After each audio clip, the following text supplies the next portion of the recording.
सात संगत जी बड़े प्यार और सत्कार से कहना जी धन निरंकार जी। सात संगत जी दास आशा करता है कि आप जैसे भी संत महापुरुष समय के रहबर सदगुरु माता जी के असीम कृपा से रहमत से आशीर्वाद से बहुत ही अच्छे होंगे, बहुत ही कुशल होंगे, बहुत ही स्वस्थ होंगे, तंदुरुस्त होंगे। दास सात संगत जी आप जी के से चरणों के धूल के समान है और वाकई में सात संगत जी यह बात सत्य है कि जो इस परम सत्ता से, जो इस परम आनंद से जुड़ जाता है, जिसका दीदार सच्चे सदगुरु की कृपा से इसका दीदार कर लेता है, वो हर पल सुकून के साथ ही जीवन को जीता है। सात संगत जी उसके जीवन में आनंद की बहार रहती है। वे सुख दुख स्थिति परिस्थिति कभी भी नहीं घबराते हैं सात संगत जी, क्योंकि सात संगत जी उसे पता होता है। जिस निज स्वरूप को जानता है उसे हर चीज पता होता है। मैं कौन हूँ उसे पता होता है सात संगत जी। सात संगत जी जब इस अंदर से अहंकार खत्म हो जाए, मैंपन मिट जाए, जब इसमें प्रेम एकत्व मिलवर्तन की सत्संग जी ज्योत जग जाए तो जीवन संवर जाता है, जीवन संवर जाता है। संत महापुरुष कहते हैं, संत महात्माओं का फरमान है सत्संग जी कि आप अपने आप को जितना छोटा समझेंगे, जितना छोटा समझेंगे आप मंजिल के उतने ही करीब होते चले जाएंगे। सत्संग जी आप मंजिल के उतने ही पास होते चले जाएंगे, आपको निश्चित मंजिल मिलेगी। तो सबसे पहले यहाँ जो मैंपन बैठा हो, इस मैंपन को हम खत्म कर दें, इस अहंगपन को हम खत्म कर दें। मेरा मुझ में कुछ नहीं, जो कुछ है सो तो ऐसा भाव बना ले, क्योंकि सब कुछ तो परमात्मा की देन है, निर्गुण निरंकार दातार की देन, इस अजर हमारा अविनाशी की देन है। सब कुछ तो इसका है, मेरा क्या है? हम तो एक मिट्टी का पुतला है, ठठरी है। करण करावन हार तो ये है अजर हमारा अविनाशी, जिसके बिना एक पत्ता भी नहीं हिल सकता। इसकी कृपा से हर चीज हो रहा है, इसकी कृपा के बिना एक पत्ता भी नहीं हिल सकता। साथ संगत इस ब्रह्मांड को चलाने वाले, हर चीज को सजाने वाले यह परम पिता परमात्मा है। साथ संगत और ये परम पिता परमात्मा प्रेम से मिलने वाला है। प्रेम एकत्व मिलवर्तन जिसके अंदर है वही परमात्मा है। जहाँ कहते हैं ना, जहाँ प्रेम वहाँ परमात्मा, जहाँ प्रेम का वास वही परमात्मा है। साथ संगत प्रेम शब्द के दृष्टिकोण से देखा जाए तो बड़ा छोटा है, लेकिन अर्थ के दृष्टिकोण से कथा सागर है। साथ संगत इस प्रेम की महत्ता अथाह है। साथ संगत जी आओ हम सभी आज इस प्रेम के अथाह सागर में सदगुरु माता जी की असीम कृपा से डुबकी लगाने का सुनहरा पल मिला हुआ है। इस पल को यूं ही ना बिताए,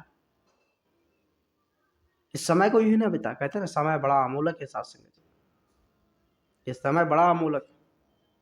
ये मनुष्य तन, ये मनुष्य जीवन, यह समय इस परमार्थ को प्राप्त करने के लिए, इस परम पिता परमात्मा को प्राप्त करने के लिए हम सबों को मिला हुआ है, लेकिन हम भटक रहे। आज हर मोड़ पर देखा जाए भटकने और भटकाने वालों की कोई कमी नहीं है। साथ संगत जी हर मोड़ पर, खुद भी नहीं साथ संगत जी इस ओर आता है और दूसरे को भी नहीं आने देता है। ऐसी स्थिति परिस्थिति होती चली जा रही है इंसानों की, लेकिन फिर भी हम नहीं समझ रहे। आज हम हर चीज को साथ संगत जी देख कर समझते कि ये तो यही हकीकत है, लेकिन हकीकत कुछ और है। जो इस निस्वरूप को जाना है, पहचाना है साथ संगत जी, वही उसी का सोच, उसी का हर पल हर क्षण सुकून से बीतता है। जो इस निज स्वरूप को नहीं जाना वो साथ संगत जी भटकने और भटकाने में लगा रहता है। बड़े बड़े संत महापुरुष आकर हम इंसानों को यही समझाए, यही संदेश दिए कि उठ जाग मुसाफिर भोर भयो। ये जागने की बारी है। वो हमें चेतन करे, जगाने की कोशिश करे कि भाई जाग जाओ, उठ जाग मुसाफिर भोर भयो। अब रहने कहाँ जो सोबत, रात नहीं है जो आप सो रहे हो, अब जागने की बारी है। जो सोबत है सो कोबत है, जो सो गया वो खो गया, जो जागत है सो पावत है। जो जागा वो पाए। जिन्होंने इस परम सत्ता का दीदार किया सच्चे सदगुरु की कृपा से, वही हर चीज पाएगा। साथ मनुष्य देह के बारे में भी कहा गया है साथ संगत जी के, बड़े भाग मानुष तन पावा। ये मनुष्य तन बड़े भाग्य से मिला हुआ। ये कितने तप त्याग कितने योनि में भटकने के बाद ये सात्संग जो मनुष्य चोला हम सबों को प्राप्त हो, इसको भी अगर यूं ही गवा दे तो फिर बात बनने वाली नहीं। इसलिए कहते हैं ये समय दोबारा नहीं मिलेगा। ये समय जो मिला हुआ है, इस समय का हम सदुपयोग करें और इस परम आनंद का होकर जीवन को हम जीते चले जाए। सत्संग जी हर ग्रंथ में देख लीजिए आप, सभी की शिक्षा एक ही है, ए इंसान इंसान बन जाओ, ए मानव तू मानव बन जा। हर ग्रंथों की एक ही सार है, सत्संग एक ही लेख है। कोई नहीं कहता कि इंसान तुम ये बन जाओ वो बन जाओ, सभी कहते कि ए इंसान तू इंसान बन जाओ। विचार करना होगा, हम इंसान को ही इंसान बनने के लिए क्यों कहा जा रहा है? हमें तो कितने सुंदर पैर, हाथ, नाक, मुंह, कान हर चीज है, फिर भी इंसान बनने के लिए क्यों कहा जा रहा है? क्यों कहा जा रहा है सत्संग जी? ये बात अगर हम अपने मन में विचार कर ले कि आखिर ऐसा ऐसा वचन क्यों आया, तो वाकई में सत्संग जी हम सत्य के पथ पर अग्रसर है।